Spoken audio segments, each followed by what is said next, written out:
Il y a une information que personne ne veut te dire. L'IA vient de franchir un seuil que même les chercheurs n'avaient pas anticipé. Elle dépasse déjà l'humain sur plusieurs domaines critiques, et les conséquences vont toucher ton quotidien beaucoup plus vite que tu ne l'imagines. On nous a promis des entreprises plus rapides, des services plus efficaces, et un futur où les erreurs deviendraient une anomalie du passé. Mais la réalité, la vraie réalité, celle que vivent les clients, les employés et même les dirigeants, est souvent beaucoup plus étrange que ce que l'on imagine. Prenons une scène simple. Un dimanche matin, quelque part aux États-Unis, un client passe au drive pour commander un café long. Rien de plus banal. Sauf qu'il obtient à la place un cappuccino bacon double caramel avec supplément mousse. Pas une mauvaise blague, juste une IA incapable de comprendre une phrase basique. Dans un autre fast-food, une femme commande un simple wrap. L'IA ajoute 200 nuggets à sa commande, comme si elle essayait de nourrir tout le quartier.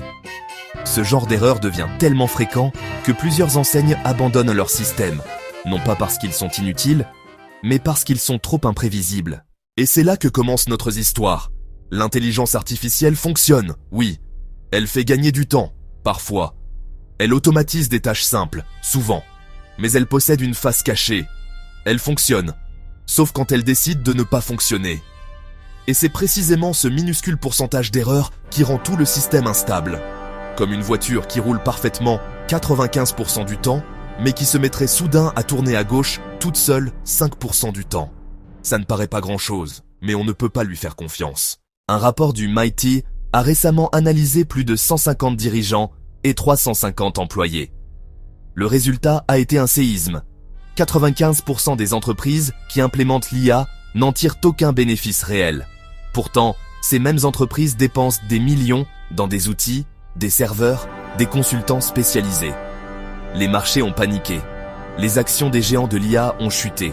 Nvidia a reculé, Palantir a plongé. Tout cela à cause d'un simple constat. L'IA, aujourd'hui, est brillante sur le papier et limitée dans la vraie vie. Alors comment en est-on arrivé là? La réponse est plus simple qu'elle n'y paraît. L'IA moderne ne comprend rien, elle ne réfléchit pas, elle ne sait pas, elle prédit. Chaque mot, chaque phrase, chaque décision qu'elle génère n'est qu'une combinaison statistique de ce qui semble probable. C'est pour cette raison que l'IA hallucine. Elle invente. Elle fabrique des informations avec une confiance absolue, même lorsqu'elle a tort. Et pour une entreprise, une seule information inventée peut avoir des conséquences énormes. Imagine que tu remplaces ton équipe administrative par une IA qui doit trier des documents médicaux. Au début, tout semble parfait.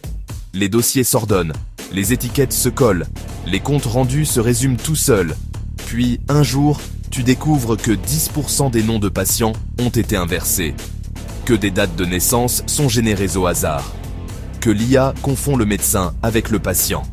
C'est exactement ce qui est en train de se passer dans des milliers d'entreprises à travers le monde. Sur Reddit, des employés racontent les dégâts quotidiens de ces intégrations mal pensées.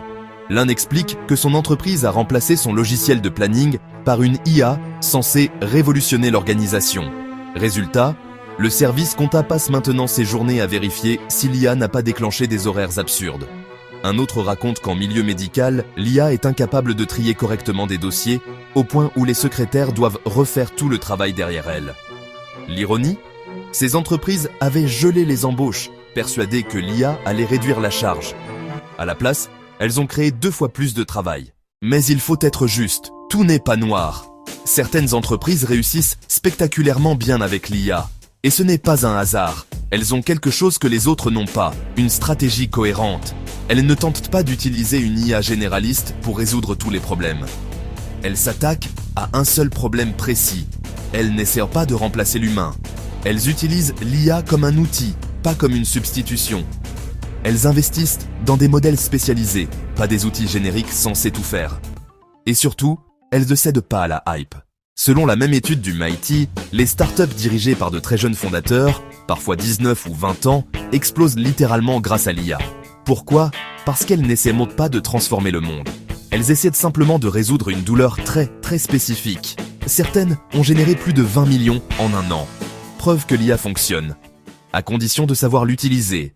Mais dans le bruit ambiant, beaucoup se demandent si nous ne sommes pas en plein cœur d'une bulle. Après tout, ce n'est pas la première fois. Pendant la bulle Internet, dans les années 90, il suffisait d'ajouter .com au nom de son entreprise pour voir son cours en bourse exploser.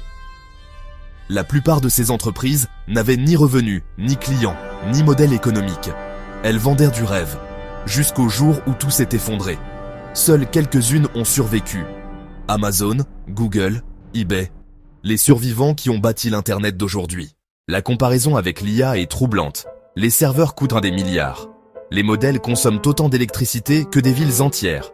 Les géants comme Meta achètent des centaines de milliers de GPU. Mais pour quel résultat? Beaucoup de bruit, beaucoup de promesses. Et une réalité, la majorité des outils n'apportent pas encore de valeur mesurable. Alors, que se passera-t-il si l'IA ne s'améliore pas rapidement? Le scénario le plus probable est simple. Les entreprises vont se lasser. Les coûts vont exploser. Les investisseurs vont ralentir. Les hallucinations vont devenir un frein majeur.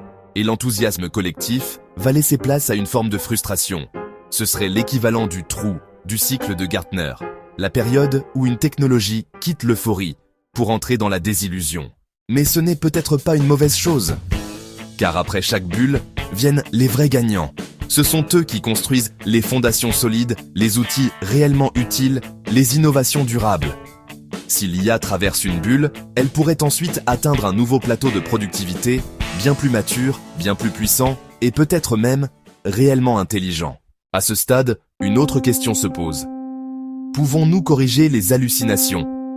Certains experts pensent que oui. D'autres pensent que les architectures actuelles, basées sur le fameux modèle Transformer, sont un cul-de-sac. Peut-être qu'une nouvelle découverte, un nouveau type de réseau, une nouvelle façon d'entraîner les modèles pourrait changer la donne, comme une deuxième révolution de l'IA, quelque chose que personne ne voit venir. Et c'est ça, finalement, le paradoxe fascinant de l'intelligence artificielle. Nous sommes en 2025, et malgré tout ce qu'on observe chaque jour, une vérité demeure. Personne ne sait où tout cela va nous mener. Peut-être que l'IA est la plus grande opportunité de notre siècle. Peut-être que c'est une bulle prête à éclater.